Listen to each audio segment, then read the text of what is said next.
ನಮಸ್ಕಾರ. ETV ವೀಕ್ಷಕರಿಗೆ ಯೋಗ ಕ್ಷೇಮ ಕಾರ್ಯಕ್ರಮದ 300ನೇ ಕಾರ್ಯಕ್ರಮಕ್ಕೆ ಆತ್ಮೀಯ ಸ್ವಾಗತ. ಪ್ರಾಯಶಃ ಈ ಕಾರ್ಯಕ್ರಮದ ಪ್ರಯೋಜನವನ್ನು ತಾವೆಲ್ಲ ಪಡೀತಾ ಇದ್ದೀರಾ ಅಂತ ನಾನು ನಂಬಿದ್ದೀನಿ. ಇವತ್ತೂ ಈ ಹಿಂಬಾಗಿ ಮಾಡುವ ಆಸನದ ಮತ್ತಷ್ಟು ವೈವಿಧ್ಯತೆಗಳನ್ನು, ಅದರ ಉಪಯುಕ್ತತೆಗಳನ್ನು ಗಮನಿಸೋಣ. ಇಲ್ಲಿ ಒಂದು ಕುರ್ಚಿ, ಒಂದು ದಿಂಬನ್ನು ಬಳಸ್ತೀವಿ. ಈ ಕುರ್ಚಿಯನ್ನು ಉಪಯೋಗಿಸಿ ಸಹ ನಾವು ಒಂದು ಹಿಮ್ಮುಖವಾಗಿ ಬಾಗತಕ್ಕಂತಹ ಆಸನವನ್ನು ಮಾಡ್ಬೋದು. ಮೊದಲಿಗೆ ಸ್ವಸ್ತಿಕಾಸನದಿಂದ ಮೇಲೆ ಕೇಳಿ, ಕುರ್ಚಿಯ ಮೇಲ್ಬದಿಯಲ್ಲಿ ಒಂದು ಬ್ಲ್ಯಾಂಕೆಟ್ ಹಾಕ್ಕೊಂಡಿದ್ದೀವಿ, ಇಲ್ಲೊಂದು ದಿಂಬು ಇಟ್ಕೊಂಡಿದ್ದೀವಿ. ಕುರ್ಚಿಯ ಒಳಗಡೆ ಕೂತ್ಕೋಬೇಕು. ಕಾಲನ್ನು ಕುರ್ಚಿಯ ಒಳಬದಿಗೆ ಹಾಕಿ ಕೂತ್ಕೋಬೇಕು. ಸಾಧ್ಯವಾದಷ್ಟು ಮುಂದಕ್ಕೆ ಹೋಗಬೇಕು, ಹಾಗೆ ನೇರವಾಗಿ ಕೂತ್ಕೋಬೇಕು. And hold the top of the chair. ಕುರ್ಚಿಯ ಮೇಲ್ಬದಿಯನ್ನು ಹಿಡ್ಕೊಳ್ಳೋದು. ಈಗ ನಿಧಾನವಾಗಿ ಹಿಂದಕ್ಕೆ ಬಾಗಿ ಕಾಲನ್ನು ಮಡಚ್ಕೊಂಡೇ ಇರಿ. Slowly bend back. ಇನ್ನೊಂದು ಸ್ವಲ್ಪ ಮೇಲಕ್ಕೆ ಹೋಗ್ಬೋದು. Have to go little more up and then bend. ಅಷ್ಟೆ. ಕೈಗಳನ್ನು ಮೇಲಕ್ಕೆ ತೆಗೆದುಕೊಳ್ಳಿ. ಇದು ಯಾರಿಗೆ ಇದು ತಲೆ ಪೂರ್ತಿ ನೆಲಕ್ಕೆ ಬರೋದಿಲ್ವೋ ಅಂಥವ್ರಿಗೆ ಈ ಒಂದು ವ್ಯವಸ್ಥೆ ಮಾಡಿರ್ತೀವಿ. ಇಲ್ಲೊಂದು ಎಚ್ಚರ ಏನಪ್ಪ ಅಂತ ಹೇಳಿದ್ರೆ, ಅಭ್ಯಾಸವಿಲ್ಲದೆ ಹೀಗೆ ಹಿಂದಕ್ಕೆ ಬಗ್ಗಿದ್ರೆ ಏನಾಗ್ಬಿಡುತ್ತೆ, ಈ ಕುರ್ಚಿ ಇಸ್ ನಾಟ್ ವೆರಿ ಸ್ಟೇಬಲ್. ಈ ಥರದ್ದು ಕುರ್ಚಿ ಅಂತೇಳಿ ಇದು ಸ್ಥಿರತೆ ದೃಷ್ಟಿಯಿಂದ ಅಷ್ಟು ಉತ್ತಮ ಅಲ್ಲ. It can topple. ಹೀಗೆ ಆ ಕಾರಣದಿಂದಾಗಿ ಸ್ವಲ್ಪ ಎಚ್ಚರ ವಹಿಸ್ತಕ್ಕಂಥದ್ದು ಅಗತ್ಯ. ಒಂದು ಸುಲಭವಾದಂಥ ಎಚ್ಚರ ಅಂತ ಹೇಳಿದ್ರೆ, ನೀವು ಮಾಡಬೇಕಾದ್ರೆ ಮತ್ತೊಬ್ಬರು ಯಾರು ಇದನ್ನು ಇಟ್ಕೊಂಡಿದ್ರೆ ಸಾಕಿಲ್ಲಿ, so that it will not topple. ಅದು ಹಿಂದಕ್ಕೆ ಬೀಳದೇ ಇರೋ ರೀತಿಯಲ್ಲಿ. ಹಾಗಾಗಿ ಬಾಗಬೇಕಾದ್ರೆ ಎಚ್ಚರ ಅಗತ್ಯ. Be careful. ಇದು ಭಾಳ ಸುಲಭವಾಗಿ ನೋಡಿ ನಮಗೆ ಸಮರೂಪತೆಯಿಂದ ಒಳ್ಳೆಯ ಹಿಂಬಾಗುವಿಕೆಯನ್ನು ಕೊಡುತ್ತೆ. ಇಲ್ಲೊಂದು ಬ್ಲ್ಯಾಂಕೆಟ್ ಹಾಕ್ಕೊಂಡಿರ್ತೀವಿ, so that it is quite soothing for the spinal muscles and spinal column. ಮತ್ತು ಈ ದಿಂಬು ತಲೆಯ ಭಾಗ ವಿರಮಿಸಿರೋದು ಒಳ್ಳೆಯದು. If the head is not supported, ಕೆಲವರಿಗೆ ತಲೆ ತಿರುಗಿದಂಥ ಅನುಭವ ಆಗುತ್ತೆ. Especially when they get up, ಒಂಥರ ತಲೆ ಚಕ್ಕರ್ ಹೊಡೆದಾಗ ಆಗುತ್ತೆ. ಅದನ್ನು ತಡೆಯೋದಕ್ಕೆ ಈ ಥರದ ಒಂದು ದಿಂಬು ಒಳ್ಳೆಯದು. ಸುಮಾರು 1 ನಿಮಿಷ ಅಥವಾ 30 ಸೆಕೆಂಡ್ ಇಲ್ಲಿರಿ. ನಂತರ ಕೈಗಳನ್ನು ಮೇಲಕ್ಕೆ ತೆಗೆದುಕೊಳ್ಳಿ. Hold the top of the chair. Slowly get up. ನಿಧಾನವಾಗಿ ಮೇಲಕ್ಕೆ. ಮೊದಲು ಇದು ಸ್ವಲ್ಪ ಅಭ್ಯಾಸ ಆಗಬೇಕು. ಯಾರಿಗೆ ಇದು ಇಷ್ಟು ಹಿಂಬಾಗೋಕ್ಕೆ ಆಗೋದಿಲ್ವೋ ಅಂಥವ್ರು ಇನ್ನೂ ಸ್ವಲ್ಪ ಒಳಗೆ ಹೋಗಿ go deep in then lie down. ಇಷ್ಟೇ ಮಾಡಿ. You don't have to sit too much forward.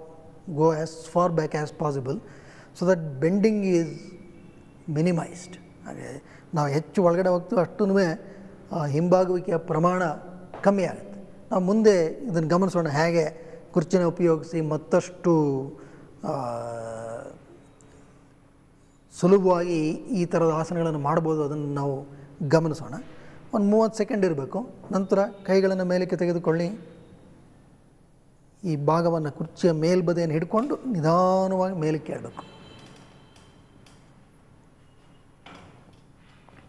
ಈಗ ಮತ್ತೊಮ್ಮೆ ಬಾಗಿ ಸ್ಲೋಲಿ ಬೆಂಡ್ ಬ್ಯಾಕ್. ಕೈಗಳನ್ನು ಮೇಲಕ್ಕೆ ಚಾಚಿ. ಈ ಬಾಗುವಿಕೆಯನ್ನು ಇನ್ನಷ್ಟು ತೀಕ್ಷ್ಣ ಮಾಡಬೇಕು ಅಂದರೆ ಕಾಲುಗಳನ್ನು ಮುಂದಕ್ಕೆ ಚಾಚಿ. Stretch both legs forward. ಮಂಡಿಯನ್ನು ಹಿಂದಕ್ಕೆ ತಳ್ಳಬೇಕು, ತೊಡೆಯ ಭಾಗವನ್ನು ಚಾಚಬೇಕು. ಆಗ the abdomino pelvic cavity gets a further enhanced stretch. ಅದು ಬಹಳ ಮುಖ್ಯ. ಕಾಲು ನೇರ ಆಗ್ತಾ ಇಲ್ಲ. Hit the back of the knee. ಇದು ಕುರ್ಚಿಯನ್ನು ಉಪಯೋಗಿಸಿ ಮಾಡಬಹುದಾದಂಥ ಒಂದು ಸುಲಭ ವಿಧಾನ. ಇಲ್ಲೂ ಅಷ್ಟೇ ನಿಧಾನವಾಗಿ ಉಸಿರು ತಗೊಳ್ಳಿ, ನಿಧಾನವಾಗಿ ಉಸಿರು ಬಿಡಿ. ಆರಂಭಿಕ ಹಂತದಲ್ಲಿ ಒಂದು 30 ಸೆಕೆಂಡ್ ಸಾಕು. ನಂತರ ಕಾಲುಗಳನ್ನು ಮೊದಲು ಮಡಚಿ, ಕೈಗಳನ್ನು ಮೇಲಕ್ಕೆ ತೆಗೆದುಕೊಳ್ಳಿ. Slowly get up. ನೇರವಾಗಿ ಕೂತ್ಕೊಳ್ಳಿ. ಕೆಲವ್ರಿಗೆ ಏನಾಗ್ಬಿಡುತ್ತೆ ಈ ಥರ ಮೇಲಕ್ಕೆ ಎದ್ದಾಗ ಸ್ವಲ್ಪ because of the blood flow variation ಮೇಲಕ್ಕೆ ಎದ್ದ ತಕ್ಷಣವೇ ಸ್ವಲ್ಪ ತಲೆ ಒಂಥರ ಆಗುತ್ತೆ. ಸುಮ್ಮನೆ just look down, relax the neck, ಅಷ್ಟೇ ಕತ್ತನ್ನು ಆರಾಮಾಗಿ ಬಿಟ್ಬಿಡಿ, ಅದು ಸರಿ ಹೋಗುತ್ತೆ. ಆದರೆ ಈ ಥರದ ಆಸನಗಳ ಅಭ್ಯಾಸ ಮಾಡಬೇಕಾದ್ರೆ ಸ್ವಲ್ಪ ಯಾರಿಗೆ ಏನಾದರೂ ಬೇರೆ ದೈಹಿಕ ತೊಂದರೆ ಇರುತ್ತೋ ಅಂಥವರು ಏಕಾಏಕಿ ಈ ಥರದ ಆಸನಗಳನ್ನು ಮಾಡಬಾರ್ದು. ನುರಿತ ಶಿಕ್ಷಕರ ಮಾರ್ಗದರ್ಶನ ಮತ್ತು ವೈದ್ಯರ ಸಲಹೆ ಅದು ಪ್ರಮುಖವಾಗುತ್ತೆ, ಅದು ಭಾಳ ಮುಖ್ಯ. ಈಗ ಮತ್ತೊಮ್ಮೆ ಗಮನಿಸಿ, ಸ್ವಲ್ಪ ಒಳಕ್ಕೆ ಹೋಗಿ, go inside then slowly lie down. ಈಗ ಮಲಗಬೇಕಾದ್ರೇ ನೋಡಿ, ensure that it is very stable, this very important. ಕೈಗಳನ್ನು ಮೇಲಕ್ಕೆ ಚಾಚಿ, ನಂತರ ಕಾಲುಗಳನ್ನು ನಿಧಾನವಾಗಿ ಮುಂದಕ್ಕೆ ಚಾಚಿ, ಕಾಲು ನೇರ ಮಾಡಬೇಕು.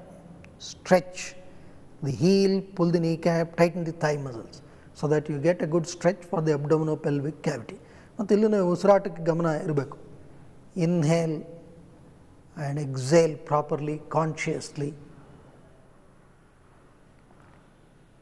ಇದು ಎದೆಗೂಡಿನ ಸ್ನಾಯುಗಳು, ಉದರದ ಸ್ನಾಯುಗಳು, ಅಸ್ಥಿಕೂರದ ಸ್ನಾಯುಗಳು ಇವೆಲ್ಲಕ್ಕೂ ಒಳ್ಳೆಯ ಚಾಚುವಿಕೆಯನ್ನು ಕೊಡುತ್ತೆ. ಮೇಲೆ ಕೇಳಬೇಕಾದ್ರೆ ಮೊದಲು ಕಾಲನ್ನು ಮಡಚಿ, ನಂತರ ಕೈಗಳನ್ನು ಮೇಲಕ್ಕೆ ತೆಗೆದುಕೊಳ್ಳಿ, ಕುರ್ಚಿಯ ಮೇಲ್ಭಾಗವನ್ನು ಹಿಡ್ಕೊಳ್ಳಿ, ನಿಧಾನವಾಗಿ ಮೊಣಕೈಗಳನ್ನು ಒತ್ತಿ ಮೇಲಕ್ಕೆ ಏಳಿ, ನೇರವಾಗಿ ಕೂತ್ಕೊಳ್ಳಿ.